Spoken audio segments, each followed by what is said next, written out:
Reading mo, Libra. Welcome back to our channel. Naway nasa mabuti kayong kalagayan while watching the channel. Sa general reading, kayo nang bahalang magpalit-palit ng situation nyo sa reading ko.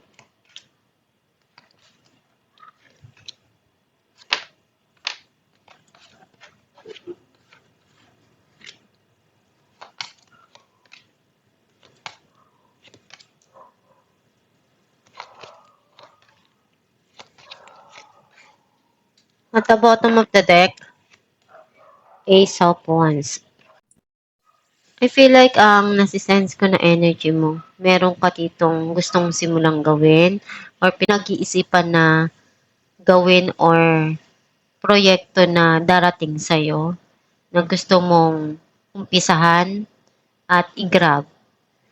Some of you may mga plano ka na gusto mong magawa, pwedeng opportunity or something na creative arts or passion para sa'yo yun. Isa sa talagang nagpapasaya sa puso mo.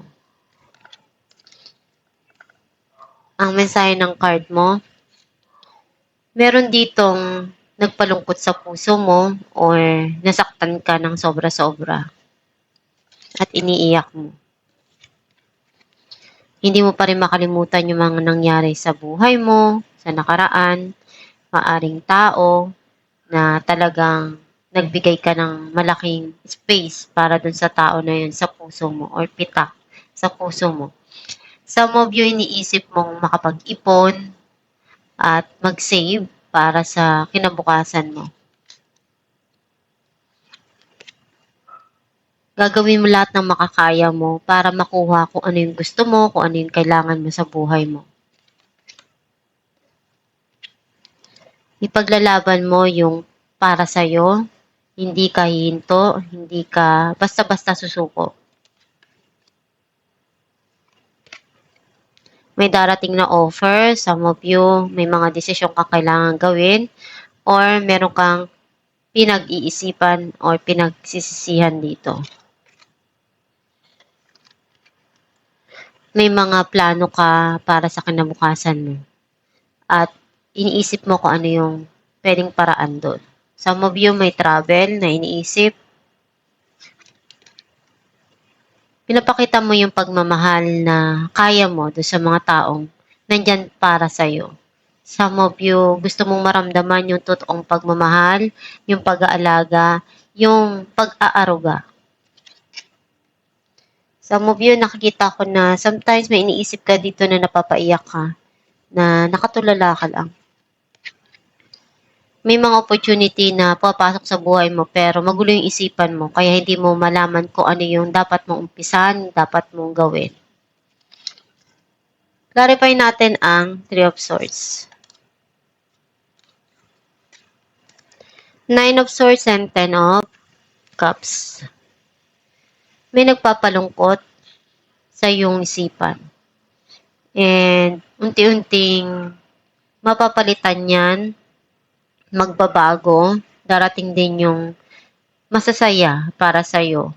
Kung dati sobra kang nasaktan, sobra kang nalungkot, unti-unting darating din yung long-term na happiness para sa'yo.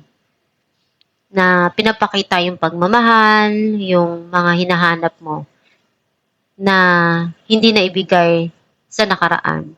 Ngayon, unti-unti nang na-achieve mo yun. Clarify natin ang Queen of Wands. Eight of Pentacles and the Lovers.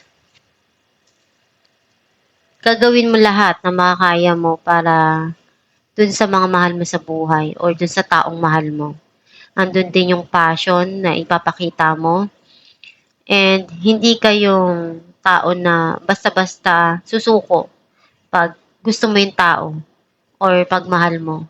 Pagkos ipapakita mo, gagawin mo lahat na makakaya mo para maibigay kung ano yung sa tingin mo gusto mong maipakita dun sa mahal mo.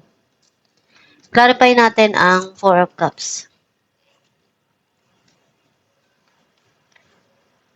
Ace of Cups and Ace of Wands. Very passionate. Some of you, may offer na darating, pwedeng proposal, engagement, and magkakaroon ng magandang communication doon or spark sa relationship, or merong opportunity na igagrab mo dito na talagang nagpapasaya sa puso mo. Clarify natin ang Queen of Cups. Two of Cups and the Empress. May mga realization ka dito sa sarili mo. Mas gusto mong maibigay yun. Kasi masaya ka kung anong meron ka. Yung mundo mo, gusto mo, pinapakita yung pagmamahal. Yung walang pagkukulang. Kung meron mang kulang, pinupunuan mo yon. And masaya ka sa mga taong nagmamahal sa'yo eh. Yung pinapakita kung ano yung totoo para sa'yo. Clarify natin ang Four of Pentacles. The Sun and the Hierophant. May parating dito na happiness, joy, and healing para sa'yo. Ito na yung tamang oras na bibigay yun. Kung ano yung magpapasaya sa'yo, ibibigay din. At the same time, some of you, andun yung unti-unti na nakikita mga pinaghirapan mo. Nakakapag-ipon ka, at unti-unti ka rin nagiging okay, o yung sitwasyon, ano yung mga nangyari before, unti-unti nang naghihil yun. At masaya ka doon kasi isa yun sa talagang gusto mong maramdaman. Clarify natin ang Seven of Wands. Six of Cups and Two of Wands. May past person dito na gustong bumalik or iniisip niya, pinaplano niya. At hindi pa rin siya susuko kahit anong mangyari. Some of you, andun yung pagtulong mo. May mga plano ka, gusto mong matupad yun or gawin. Dahil nasa puso mo talaga or passion mo yung tumulong. Clarify natin ang Two of Wands. The Devil and Page of Swords. May mga inaaral ka, inaalam. Andun din yung clarity para sa'yo. Nakita ko na may mga plano ka dito para sa mga dumarating sa buhay mo. And some of you pwedeng meron kang malaman na balita. Connected siya sa past mo. Clarify natin ang Seven of Cups.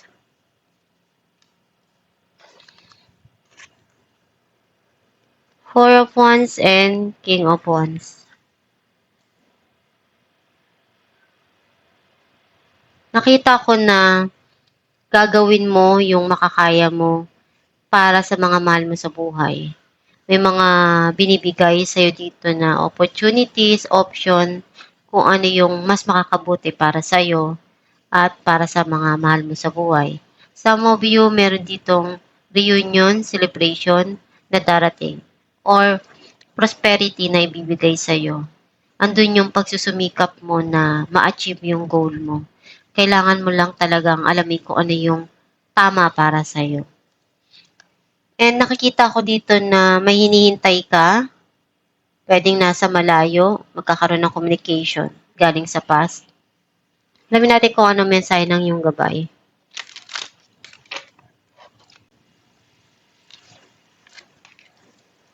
Heart chakra.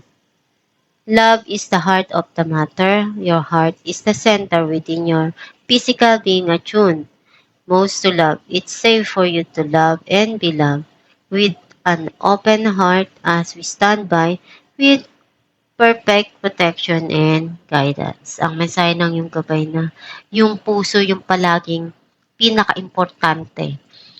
Yung malaga para dun sa atin, sa'yo. Hinahanapan mo palagi yon na magpapasaya. Kung saan ka magiging masaya, mag-i-enjoy, yun yung palagi mong iniisip kahit sino pang tao yan. Lalo na sa mga desisyon. Kung hindi ka rin magiging masaya, hindi mo ipupurso yung mga pangarap mo or yung gagawin mo. Basta isipin mo lang kung ano yung desire ng puso mo, sundin mo. Para hindi mo pagsisihan sa uli. Para alam mo sa sarili mo na kung ano yung maging outcome ng mga ginawa mong pagdedesisyon ay hindi mo pagsisisihan pagkos handa ka na harapin kung ano yung mga desisyon na ginawa mo. Isipin mo lang palagi na yung Diyos may mga binibigay sa yung challenges dahil may reason para mas lalo kang matuto sa buhay. And wag mong isipin ko ano yung mga dumarating or nangyayari. Basta gawin mo lang yung makakaya mo, harapin mo yun. And kailangan na matuto ka na i-accept lahat ng mga dumarating na challenges sa buhay mo. Kung ano yung binigay sa'yo, magdasal ka lang palagi, i-accept mo yon at tanggapin mo kung ano yung tama sa mga sitwasyon at i-attract mo yung mga magaganda para maging maganda yung papasok sa buhay mo. At itong yung reading libra, kung nakaresonate ka, kindly comment down below. Thank you for watching.